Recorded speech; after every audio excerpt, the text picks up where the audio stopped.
Welcome to Ruling on the This Field. is the weekend everybody had circled. NIL has changed college Definitely football. worthy of winning that The award. best player in the country.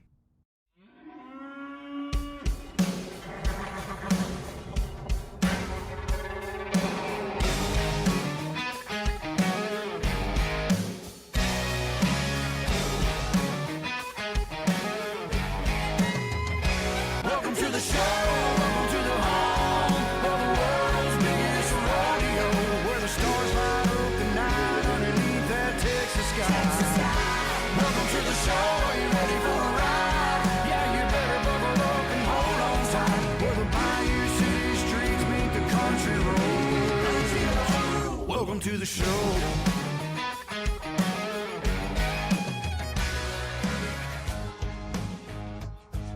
Hey everybody, welcome back to Ruling on the Field. Good to be back after a few weeks off. We're kind of in a big dead stretch of time here in college football, but gladly we're approaching, the important stuff. Camp starting to come up here, I'd say in about a month or so. But guys are getting their work in. There's things to discuss before camp starts, fall camp. So, Brady, what are we talking about this week? Yeah, just first off, we're talking about college football coming up. This is the worst part of the year for the sports calendar. Hockey's done, basketball is done. WNBA is kind of ramping up. Baseball, it's if your team's gonna sell at the deadline, you don't care at all. Red Sox, I'm not too thrilled with them recently. But yeah, a lot of college football tonight, talking about playoff formats because it seems to be all anybody wants to talk about this offseason. Whether you're Lane Kiffin or any media person ever. And we'll talk about the new college football game too, because I'm so pumped about that. I probably spent over 200 hours on the last one that just came out last year.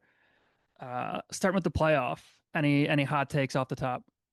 No, I think the decision, I mean, obviously it was made a month or two back, um, that we're gonna get rid of the four top seeds being conference winners, and that needed to happen. We saw the first edition of this 12-team playoffs play out, where we saw teams like, I mean, I don't want to say Arizona State because they played an incredible game against Texas and quite frankly deserved to win that football game. Yeah, But we're talking about a team like Boise's the better Boise example. State, Yeah. right? Just gets their teeth kicked in by Penn State. Doesn't deserve to be where they are. So the format that we're moving to now is that those four top conference winners, is it four or five?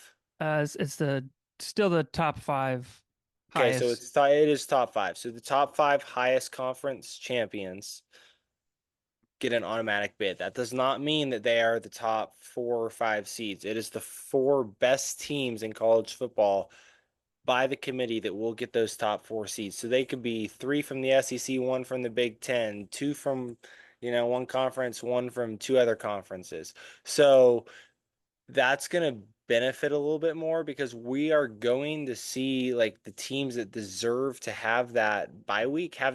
But at the same time, some of those teams that want to make a little bit of a Cinderella run in the playoffs, they might be ramped up after a good first round win, headed in to a bowl game against a team that's been on their feet or sitting down for a few weeks. So I think this can make a little bit more interesting playoff, but I want to hear what you think about it. Yeah, I like the decision. I think Boise got put in a really bad spot last year because they had the bye. Everybody didn't love it, and then they had to play a great team like Penn State that probably should have beat Notre Dame. They just got put in a bad spot, and I think kind of highlighted the problems with that last format. I do think the whole automatic bye for the conference champion was kind of lame, um, especially when you look at like Ohio State. They didn't make their conference championship game, and they probably had the best seed. The best seed possible is like the 8 or 9, whatever they were. Um, I like the change. I don't like what we're talking about though, because it's going to go to 16. They're already talking about it now. It's kind of just a matter of what that format looks like. And the latest on that is the Big Ten and the SEC are kind of pushing for a 4-4-2-2-1 format where four Big Ten teams get an automatic bid, four SEC teams automatically get in, and then two automatic slots for the ACC and the Big 12. And then that leaves just one, uh, or no, that leaves three teams or four for outside conferences like the Pac 12 or Mountain West and stuff like that. I hate that idea. I think it's very dumb. I understand it'd probably do well financially for ticket sales if you get four SEC teams, Um, but I don't think my problem really is with the 16 team playoff to begin with. I know that it's going to make more money in TV deals and ticket sales and merch and all that stuff. There's not 16 teams in the country that are good enough to play for a national championship in a given year. I don't think there's 12 teams in a country that are good enough to play for a national championship in a given year. I think at most it's maybe 6 or 7. And that's if you have like a year like last year where there wasn't really a for sure number one top dog. I hate the new 16 team proposed format. And if I'm an ACC or a Big 12 guy, yeah, obviously the SEC, Big 10 have been kind of big dogs. Obviously, the last two championships are from the Big 10. I'm pissed about this. Um, I think it's kind of a slap in the face. I know the whole Power Five conferences idea died with the death of the Big 12 or the Pac 12. But if I'm ACC or Big 12, I'm pissed about this idea. Absolutely, I'm pissed about this idea. Now, you and I might feel a little bit different about the 16 team playoff. I disagree with the fact of automatic bids. I still think when we get to that format, there should be 5 automatic bids in a 16 team playoff. So I hate the proposal of the 4 and 4 and figuring it out, because essentially what that is you're like, what's going to happen with that if they go to that method is that the ACC is going to die, or it's going to lose those teams, right? So that Clemson and Florida State teams like that, those are automatically going to become SEC teams. We're going to see the Big 12, that like the top end of that conference, kind of fade out and become Big 10 teams, because what that does is that's where all the money's at. And we see 2 super conferences in college football, and then we leave some other spots open for other teams to get in, whether that's a few bids. That's how I think that should work. But here's the argument of why I think the 16 team playoff without that format would be good. We've seen last year at least, we watched, a first round game, some exciting games, but they roll in and they actually beat the teams that were, sitting down. I'm not sure there was a single team that won. Was there a single team that won their game that had a bye? Because it was Oregon, Arizona State, Boise State, and who else? Yeah, every team with a bye lost. I think every team with the bye lost. Who's the other team with the bye? Georgia, Georgia. from the Correct. SEC. So all of those teams lost. So we see what happens when teams are cold on their feet and they haven't played, but we've have teams that played the week before come in and they're prepared. What this does is it actually is more like March Madness, which I like. I think it's a better format, better setup. So you get teams that, you get 16 against 1. There's no argument about, who should be getting what seed, and are the seedings fair? Why is Ohio State, why do they have the toughest draw in the country in the playoffs last year? I mean, if you look at it, their path was ridiculous from the beginning, but they were able to make it through. You won't see any more of that. So the other argument with that is, the Alabama missing out on the playoffs last year. Obviously got kicked in the teeth by Michigan, deserved to lose, should not have been in the playoffs, and that's the facts. But you will never have that argument with the 16 team playoff, because 12, I actually think there's an argument that you could have a little bit more of a Cinderella run. There's somebody in there that could, make a leap and maybe end up in that championship game. But if you're not seed 16 and you're 17 complaining about being in the playoffs, like, get the hell out of here. I think that it gives a fun opportunity for more, schools that are not Power Four to be in the playoffs. So it makes their season more exciting. Obviously, it draws in more money. It becomes more like March Madness.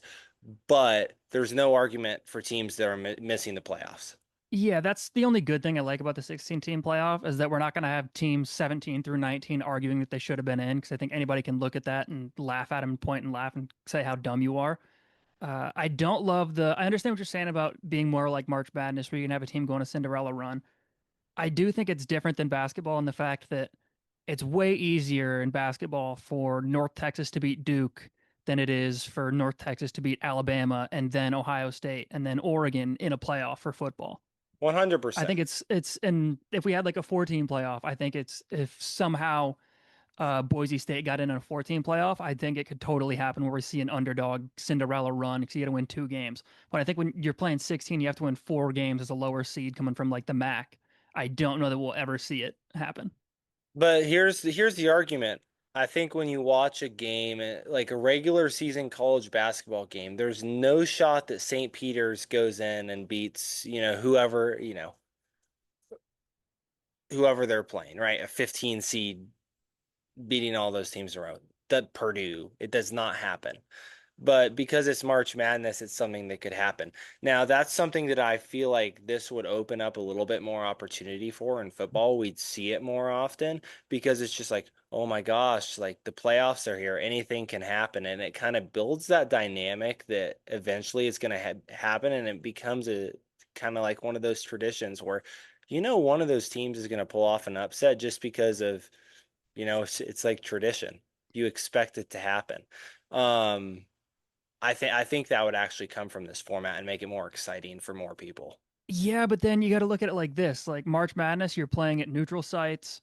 You play if you win your first game, you're playing at the same spot 2 days later. Football, you're going to have at least a week between the games. If we're playing 16 team playoff, the lower seeds still have to play 2 road games because the first 2 rounds will still be on campuses.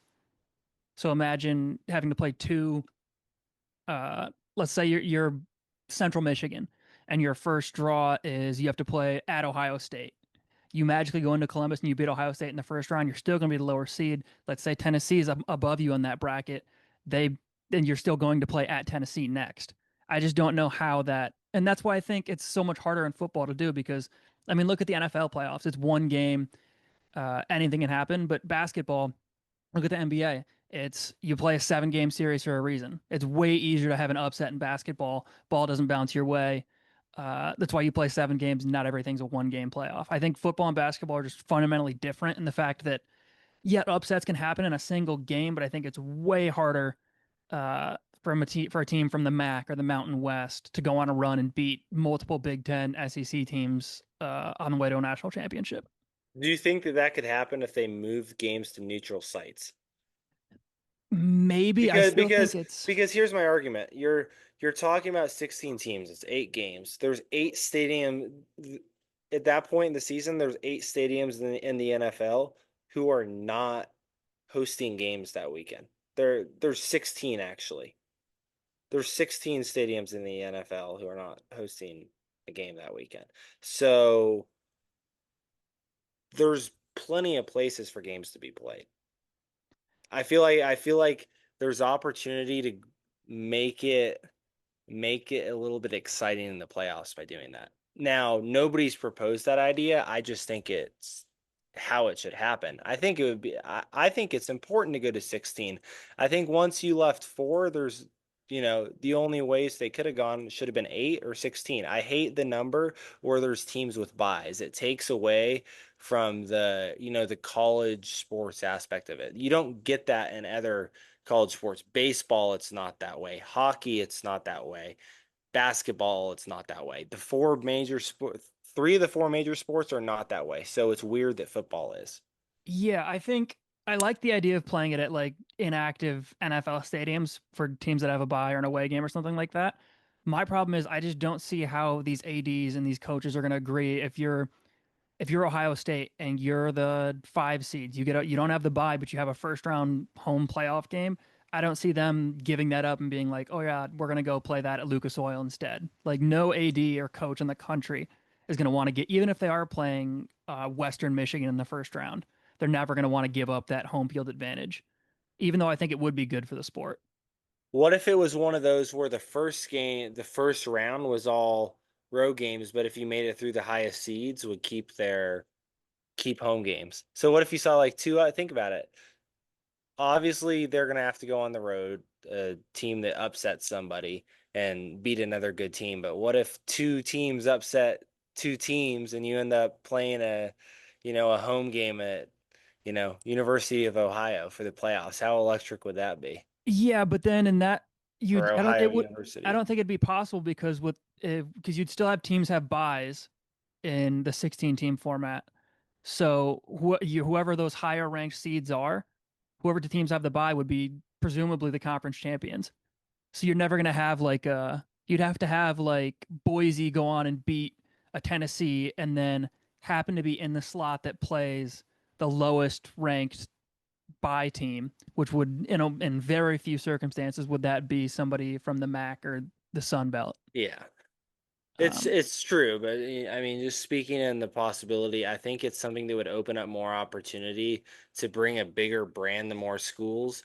yeah, Obviously, NIL's helping with that, but it's expanding the outreach of the game to more universities where we don't have the same schools repeating every year for the championship. I mean, granted, it looked a lot better this year when we saw schools like Penn State up there. We haven't seen Penn State competing for a national title in a long time. yeah, Like we can say that.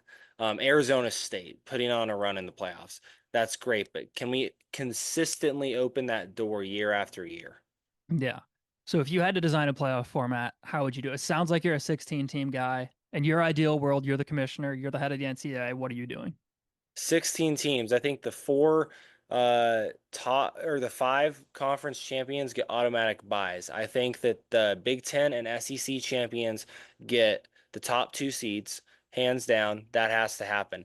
The other the other conferences, don't play a role in seeding. They just get the automatic buys. I think that there probably has to be, I'd say, two or three teams for that are not Power Four conferences have to have teams in the playoffs, right? So like Boise State, you could put like Boise State, Colorado State, and Tulane last year, right? Three schools that could have been in it, make it a little bit exciting. I think that that first round, the playoff games, I mean, like you said, it's up for discussion. May whether it's NFL stadiums or not, and then maybe bringing home games to that next round of the playoffs. I don't know because that's a little bit weird. It's odd. It's something we wouldn't see if they were to kind of do it backwards there, but I think it would be pretty cool. But I think the important thing for college football would be to open up opportunities for some craziness to happen in postseason football. And I think by playing that at neutral sites with more teams that are not Power Four would give that the ability to happen, make it exciting. Yeah. What about you? I anybody who knows me probably knows my answer on this. A lot of people are going to hate this take. I think the BCS system was perfect. I know that we're going to want to have a playoff format somehow because they're going to want the TV money from the playoff and the ads and the tickets and all that stuff. I think in an ideal world, if I'm college football commissioner, I say we go 6 teams, but instead of there's no playoff selection committee, there's none of that. We wipe that whole process away entirely. We go back to the BCS formula, and instead of taking the top 2 teams to play for a national championship, we take the top 6. The top 2 teams get a bye, so then you're playing the five. The 6 plays the 2, and so or sorry, 6 plays the 3, and so on. I think that makes the most sense in my head because it you still prioritize or incentivize conference champions because the formula takes advantage of that. It incentivizes you to play a harder schedule because it looks at your strength of schedule. It's not going to give you brownie points for putting up 80 on mid northern Iowa in week 2. I think it kind of gets rid of a lot of the problems that we have today in college football. And then there's none of the whole people, oh, he was on the committee, he's the AD at Michigan. That's why Michigan got in. It eliminates all of the personal biases.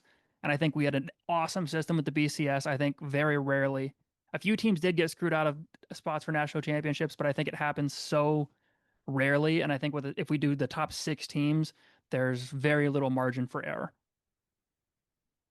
I do think that one of the biggest failures with this college football playoff system was creating its own committee, as we should have sticking to the previous, AP poll to decide who plays in like the BCS game, but have done that with the playoffs. That's what should have happened. I think the playoff committee kind of becomes a little bit fraudulent on that back end of teams. Obviously, the first few teams are usually pretty much agreed upon, but it's caused some issues. So in some way I agree with that statement. I just think more teams makes more excitement. So Yeah. I kind of like a combination of our two ideas there. Yeah. Okay, let's get off the topic of the playoffs. We're gonna get into talking a little bit about the new college football video game coming out. College Football 26. We have a new cover. What do you like about this one? Compare it to last year. What do you think? Objectivity aside, or subjectivity aside, I do think this is a better cover. I liked having Donovan Edwards on the cover last year, even if his stats this season probably didn't warrant him being on that cover. I like the flag thing in the background. I think it's cool, the logos. Obviously, you're gonna have Ryan Williams, Jeremiah Smith, the two best players in the country on front of the game. I do wonder though. Jeremiah Smith, undoubtedly best player in the country, probably. He's probably be a 99 in a game. Is Ryan Williams really the second best player in the country? He had like a handful of cool catches last year. It makes you wonder if that other spot should have gone to Jeremiah Love or Arch Manning, who doesn't Art, have the stats but either. But that's the thing about Arch. He doesn't have the stats to prove it, and I don't believe he wasn't on the cover, was he, no, this I year? think he's on the deluxe because the deluxe is where they have like everybody from a bunch of schools. Like Bryce Underwood's on there. Which I love Michigan. I love Bryce. I'm thankful he's part of our team, but I don't think any freshman should ever be on the cover. That's just my opinion about it. Um, Look, I think the cover's all right. I think that, I mean, you're talking about possibly the two best players, Jeremiah Smith definitely being one, but Ryan Williams being one of the biggest faces. We've seen him kind of grow his fame, his page on social media. He's kind of like a face of college football right now. Whether or not he's the second best player, I mean, he's all over it, right? I'm sure you've watched the New Wave podcast Yep. or, you know, his thing that he does. So I think it's a good cover. Obviously, I like the year before where Donovan's on it. I thought the Travis Hunter, um, and Quinn Ewers collab was pretty cool. Stats weren't great for Donovan, but I think the biggest miss here was that on the deluxe version we had all the coaches, right? So Yeah. that was this year. The biggest miss last year was putting all those players on it when you could have put Nick Saban, right? Yeah. And I don't know. It's going to take me a few years to get used to the cover. I like covers that are based off of a player and less off of a group of people. Yeah, I do think if they're gonna, I like the idea of putting at least two guys on it. Like, I think it'd be kind of lame if you just had a cover for just Arch Manning or just Jeremiah Smith, because I think you're isolating a whole fan base. Michigan fans won't want to buy one with just Jeremiah Smith on it. Oklahoma Agreed. fans won't want to buy the Arch Manning cover. I do The, think they should go like a one best offensive player, best defensive player. every year, 100%. Kind of like the old, I think it was like Madden '09 with Fitzgerald and Palomalu. Yeah. I think that would be like best idea going forward. Yeah, I think they got to choose two players, or coaches, something like that. I Is it the deluxe cover or is it the main cover that has everybody on it? The deluxe cover has everybody on it. And then the regular one's just Jeremiah Smith and Yep. Ryan Williams. I think it's cool. I think the background could have been a lot better. I don't like the kind of It's just the yeah. background with like the logos and stuff. It's all I right. think It's kind of lazy, but it's it, all right. it is a little bit lazy. They could have done it like last year where they did it with this. I thought the background on last year's was awesome. Yeah, it You was know, at in the the Rose cotton Bowl. at the Cotton Bowl. Or was the Cotton Bowl? I couldn't Yeah, it was one of the it two. was the Cotton Bowl where they did that. Gotcha. That's what I thought that they could have done better with. But obviously, it's just a game cover. Let's talk about the game a little bit. Yeah, I'm excited. What are you looking forward to? Because I really enjoyed it last year. I thought it was fun and brought back a little bit of a childhood, energy in me, lit a flame. Yeah, that's probably the most I've had an Xbox controller in my hand since like eighth grade. I'm excited. I think obviously there's some problems with the game last year. I think it's first time doing it in what 10 years or something. Yep. Um, I'm excited. I think the dynasty mode will be good. I've seen a lot of stuff about like how recruiting's changed and stuff like that. I think having the coaches in the game is going to be fun too. Like Ab- imagine playing against Lane Absolutely. Kiffin, putting up 80 on Ole Miss, and it cuts to Lane Kiffin just losing his mind on the sideline. That's going to be pretty cool. Yeah, I think that's going to be a fun mode. I'm looking forward to some of the new songs that they had allegedly. Enter Sandman's in there. Definitely Saw building my that. dynasty with Virginia Tech this Pretty year. tough. That's going to be my team. I'm rolling with. They actually added Seven Nation Army in the game. They added Mr. Mr. Brightside, Brightside, allegedly. I Yep. think. What other ones did they add in there? I think Some Eminem songs too. I think they added, Lose Yourself. They added Power.